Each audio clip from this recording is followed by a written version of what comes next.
Good morning friends, मैं प्रकाश यादव आप सभी लोगों का स्वागत करता हूं मेरे YouTube channel Prakash Yadav study centre में। तो फ्रेंड्स, आज हम पढ़ेंगे कक्षा 10वीं गणित प्रश्नावली 3.3 प्रश्न क्रमांक 3। प्रश्न 3 क्या है? निम्न समस्याओं में रैखिक समीकरण युग्म बनाइए और उनके हल प्रतिस्थापन विधि द्वारा ज्ञात कीजिए। तो दोस्तों, हमें सबसे पहले क्या करना है, जो भी यहाँ पे प्रश्न दिया है उन प्रश्न को रैखिक समीकरण युग्म बनाना है और उनको प्रतिस्थापन विधि द्वारा हल ज्ञात करना है या हल करना है। ठीक है, तो यहाँ पे प्रश्न क्रमांक तीसरा का तीसरा ही प्रश्न है। क्या बोल रहा है प्रश्न, चलिए पढ़ते हैं।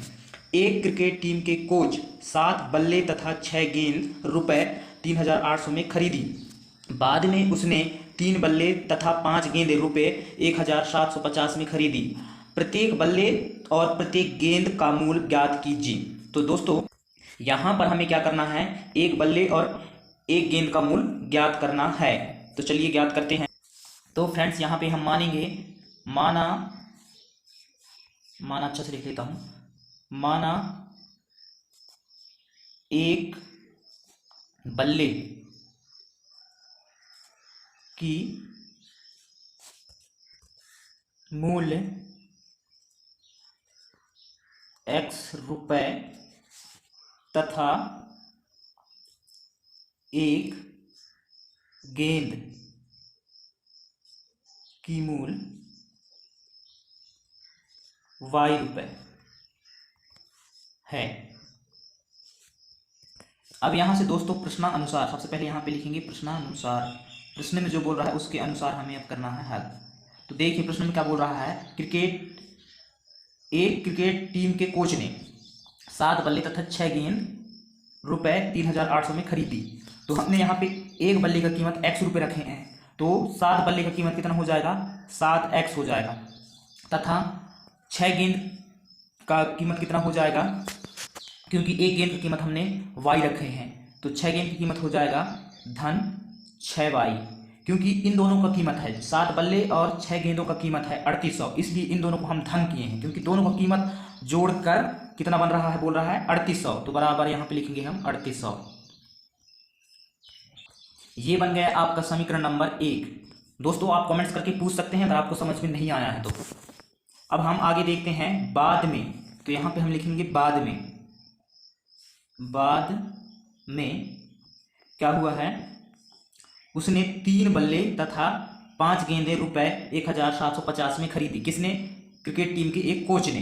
तो एक बल्ले का मूल्य हम x रुपए रखे हैं, तो 3 बल्ले का मूल्य क्या हो जाएगा, 3x हो जाएगा। फिर एक गेंद का कीमत हमने y रुपए रखे हैं या माने हैं, तो 5 गेंद का कीमत क्या हो जाएगा, धन 5y हो जाएगा। धन क्यों कर रहे हैं, क्योंकि 3 बल्ले और 5 गेंदों का कीमत है कितना, 1,750। तो बराबर दोनों की कीमत को जोड़ लेंगे, इसलिए यहां पे धन हो जाएगा। 3x धन 5y बराबर 1,750। फ्रेंड्स, ये बन जाए आपका समीकरण नंबर दूसरा। यहां तक आप लोगों से उम्मीद कर रहा हूं कि आप लोग समझ गए हैं। आप कमेंट्स करके जरूर बताइए कि आपको समझ में आ रहा है या नहीं आ रहा है। चलिए अब आगे बढ़ते हैं। तो दोस्तों, प्रश्न क्या कह रहा था कि रैखिक समीकरण युग्म बनाइए सबसे पहले। तो ये है आपका रैखिक समीकरण युग्म, जो कि समीकरण 1 और समीकरण नंबर 2 है। अब इन रैखिक समीकरण युग्म को क्या बोला है, प्रतिस्थापन विधि द्वारा हल कीजिए या ज्ञात कीजिए कह रहा है। तो चलिए इसको अब हम इन समीकरणों को प्रतिस्थापन विधि से हल करते हैं।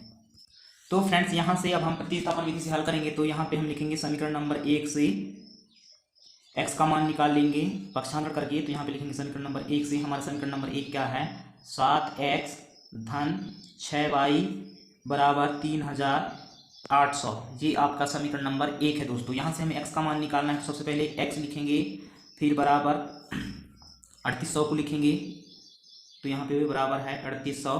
उसके बाद क्या करेंगे फ्रेंड्स, यहाँ से अब ये धन 6y को बराबर किस साइड ले जाएंगे। तो दोस्तों, ये जो अभी धन में है 6y, तो बराबर किस साइड आएगा, तो क्या हो जाएगा, ऋण में, ऋण 6y हो गया।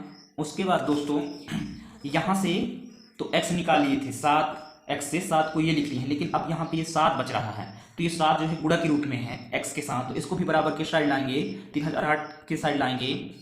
तो ये किस में हो जाएगा दोस्तों, बट्टे में हो जाएगा, और बट्टे का मतलब होता है भाग, तो बट्टे 7 हो गया। ठीक है, क्योंकि x के साथ में गुणा के रूप में है तो बराबर के साइड आया, तो ये बट्टे के रूप में हो गया, अर्थात भाग के रूप में हो गया। आप लोगों से उम्मीद कर रहा हूं दोस्तों कि आप यहां तक समझ गए हैं। कमेंट्स करके जरूर बताइए कि आप लोगों को यह सवाल समझ में आ रहा है या नहीं आ रहा है। आपका ये बन गया समीकरण नंबर तीसरा। दोस्तों, अब x की इस मान को समीकरण नंबर 2 में रखेंगे। तो यहां पे लिखेंगे x के मान को समीकरण नंबर दो में, ये दो है, दो में रखने पर। तो दोस्तों समीकरण नंबर 2 सबसे ऊपर देखिए, ये है हमारा समीकरण नंबर 2। क्या है? 3x धन 5y बराबर 1750। ये आपका समीकरण नंबर कितना है दोस्तों? 2 है।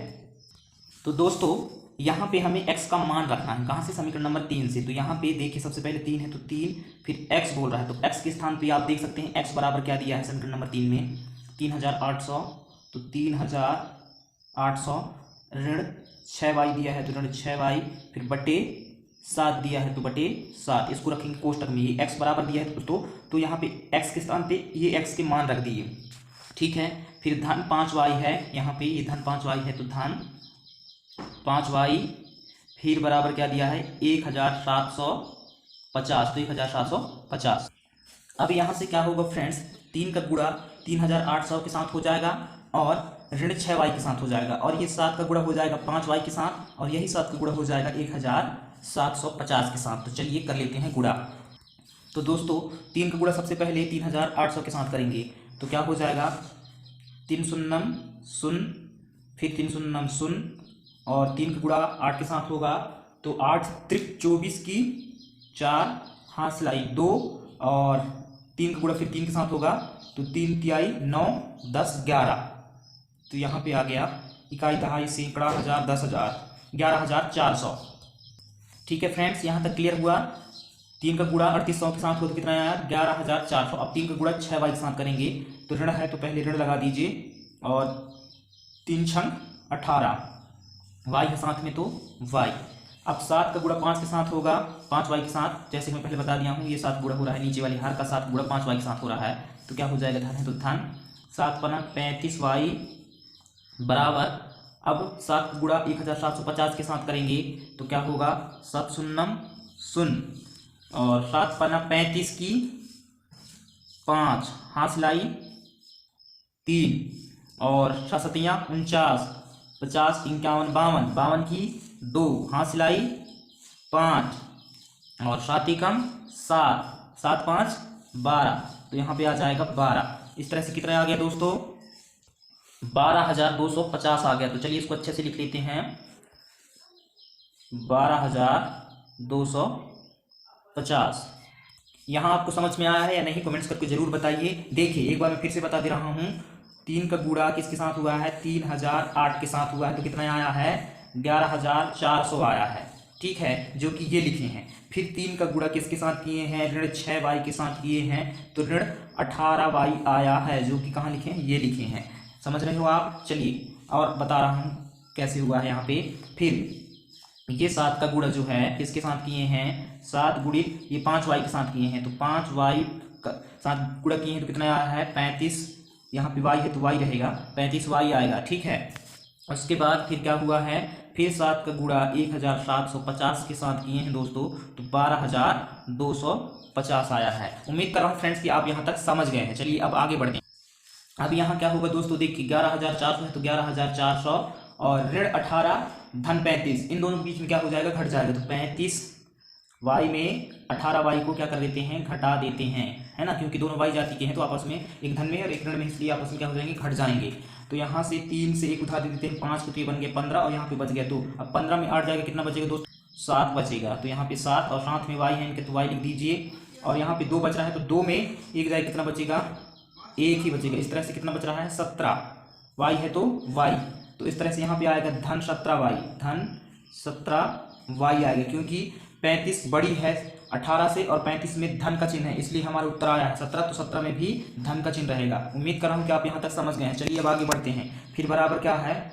12,250 है, तो 12,250। देखिए वीडियो लंबा हो रहा है, लेकिन स्टेप बाय स्टेप एक एक पॉइंट को समझा रहा हूँ, इसलिए वीडियो लंबा हो रहा है, ठीक है। तो वीडियो के साथ बने रहिए। अब आगे यहाँ से हमें y का मान चाहिए, तो y वाले को पहले लिखेंगे, जो कि हमारा y वाले क्या है? धन 17y है। तो यहाँ पे धन 17y, धन को पहले शो नहीं करती क्योंकि 17 से पहले कोई अंक नहीं है, इसलिए, है ना। तो ये हो गया धन 17y, फिर बराबर 12,250, और धन 17y को पहले क्यों लिखे? क्योंकि हमें y का मान चाहिए, इसलिए y वाले को पहले लिखे हैं। अब यहाँ पे ये 11,400 है, इसको भी बराबर की साइड लाएंगे, तो देखिए 11,400 से पहले कोई चिन्ह नहीं दिखाई दे रहा है, मतलब धन में है। 17y से पहले कोई चिन्ह नहीं दिखाई दे रहा है, मतलब धन में है ना। तो इस प्रकार ये 11,400 को बराबर के साइड लाएंगे तो ये हो जाएगा ऋण में, क्योंकि इससे पहले ये धन में है, तो ऋण 11,400। ठीक है दोस्तों, यहाँ से 17y है तो 17y फिर बराबर। अब देखिए 12,250 ऋण 11,400 कह रहा है, तो यहाँ पे 12,250 में 11,400 घटा लीजिए। ठीक है, तो शून्य में शून्य घटाएंगे, शून्य बचेगा, 5 में शून्य घटाएंगे, 5 बचेगा। अब यहाँ से 2 में 4 तो घट नहीं सकता है, तो क्या करेंगे फ्रेंड्स, यहाँ से एक उधार देंगे 2 से, तो ये बन गया 12। 12 में 4 घटाएंगे बचेगा 8, और यहाँ पे अब कितना बचेगा 1, क्योंकि 2 है तो एक उधार 2 को दे दी, तो ये बन गया था 12। अब 1 में 1 घटाएंगे क्या बचेगा 0। अब यहाँ से फिर 1 में 1 घटाएंगे क्या बचेगा 0। इस तरह से यहाँ से कुछ नहीं बच रहा है, ये कट गए क्योंकि इससे पहले कोई अंक नहीं है, तो कितना बच रहा है 850 बच रहा है, ये 5 है। इस तरह से यहाँ पे आ जाएगा 850। उम्मीद कर रहा हूँ कि यहाँ तक आप लोग अच्छा से समझ गए हैं। चलिए अब हम आगे बढ़ते हैं। और दोस्तों चैनल पे नए हो तो सब्सक्राइब जरूर कर लेना और कमेंट्स करके जरूर बताना कि आपको वीडियो समझ में आ रहा है या नहीं। फ्रेंड्स यहाँ से अब हमें y का मान चाहिए, तो पहले लिखेंगे y, फिर बराबर 850 है तो 850, फिर ये जो 17 है y के साथ में गुणक रूप में, तो बराबर की साइड लाएंगे तो ये बट्टे के रूप में हो जाएगा, अर्थात भाग के रूप में हो जाएगा, तो ये बट्टे 17 हो गया। अब 17 एक कम 17, 17 पना 85, कितनी बार भाग गया है 5 बार, तो 5 लिख दीजिए। ये शून्य बच रहा है, नहीं कट रहा है, तो इस शून्य को यहाँ लिख दीजिए। इस प्रकार दोस्तों y बराबर क्या आ गया फ्रेंड्स 50 आ गया, तो y बराबर आ गया 50। दोस्तों ये आ गया आपका y का मान। अब हम x का मान ज्ञात करेंगे। फ्रेंड्स यहाँ पे समझ में आ गया है आपको, देखिए 17 का पहाड़ा एक बार पढ़े हैं और तो 17 कट गया है, इसलिए यहाँ पे 1 लिखे हैं, और 17 का पहाड़ा 5 बार पढ़े हैं तो 85 आया है, 17 पना 85, तो 85 कट गया, और ये जो शून्य बच रहा है इसको ये 5 के साथ में यहाँ ऊपर लिख दी, तो दोनों मिलकर कितना बन गया 50 बन गया। इस तरह से y का मान आ गया 50। चलिए अब आगे बढ़ते हैं। फ्रेंड्स y के इस मान को समीकरण नंबर 3 में रखने पर, तो यहाँ पे लिखेंगे y के मान को समीकरण नंबर कितने में 3 में रखने पर तो दोस्तों समीकरण नंबर 3 क्या है हमारा, x बराबर 3800 ऋण 6y बटे 7, ये है आपका समीकरण नंबर 3। इसमें हमें y का मान रखना है। तो फ्रेंड्स यहाँ पे देख सकते हैं आप, x है तो x, फिर बराबर है तो बराबर, फिर कितना दिया है 3800, तो यहाँ पे लिखेंगे 3800, फिर ऋण क्या दिया है, ऋण दिया है 6, उसके बाद क्या बोल रहा है y बोल रहा है, ये y, तो y के स्थान पे y का मान क्या आया है 50, तो y के स्थान पे क्या हो जाएगा दोस्तों यहाँ पे 50।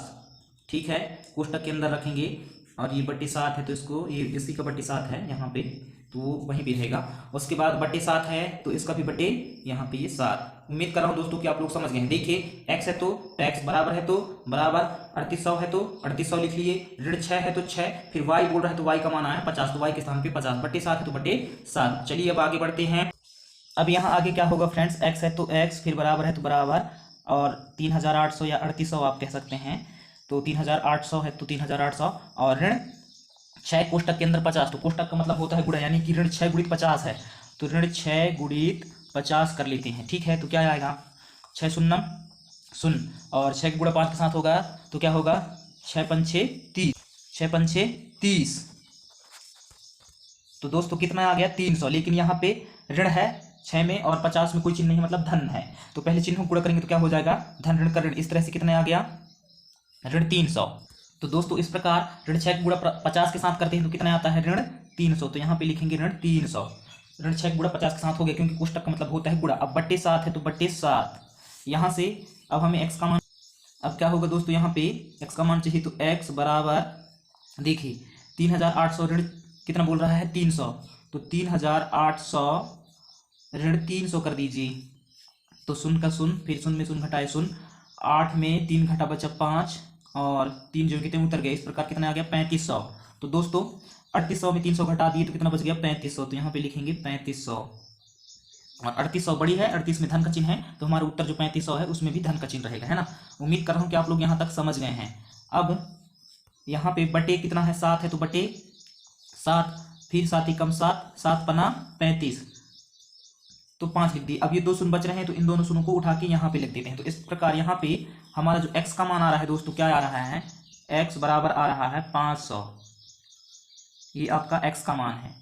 और y का मान क्या आया था फ्रेंड्स, y बराबर आया था 50, ये 50 को अच्छा से बना लेते हैं। चलिए यहाँ पे ये है 50, ठीक है। तो दोस्तों इस प्रकार एक बल्ले तो दोस्तों एक बल्ले का मूल x रुपए तथा एक गेंद का मूल y रुपए माने थे। तो यहाँ पे x का मान आया है 500, यानी एक बल्ले का मूल होगा 500 तथा एक गेंद का मूल y रुपए माने थे तो y का मान आया है 50। तो इस प्रकार एक गेंद का मूल होगा 50 रुपए। यही है आपका आंसर। उम्मीद कर रहा हूं दोस्तों कि आप लोगों को यह सवाल अच्छे से समझ में आ गया है और आप यह सवाल को हल कर सकते हैं। दोस्तों आप कमेंट्स करके जरूर बताइए कि आपको यह सवाल समझ में आया है नहीं आया है। और वीडियो पे नए हो, चैनल को सब्सक्राइब नहीं किए तो प्लीज चैनल को सब्सक्राइब कर लीजिए और एक लाइक जरूर कीजिए। Thank you so much. मिलते हैं नेक्स्ट वीडियो में। आपका दिन शुभ हो, आप स्वस्थ रहें।